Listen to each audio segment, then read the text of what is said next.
Hi everyone, welcome back. So in this quick video, I'm gonna share with you how you can order and buy products from Temu.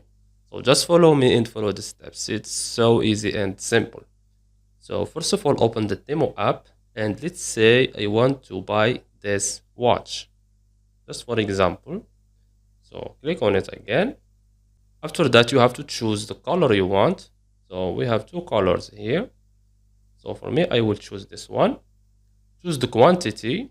So for this product, as you can see, the maximum is one watch. You can see here the shipping, it's free shipping.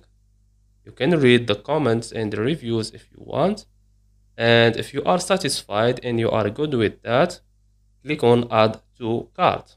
Now click on go to cart and click on checkout. As you can see, this is the watch. Click on checkout.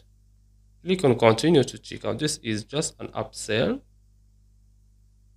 And as you can see here, we have the payment method, the first one. So if you have a card, click on card and add your card here. Let's go back.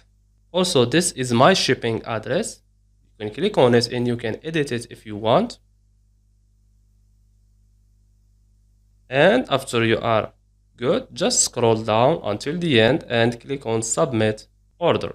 And that's it. So I hope you found this video helpful. Don't forget to give us a like and subscribe. Thanks for watching and see you in the next one.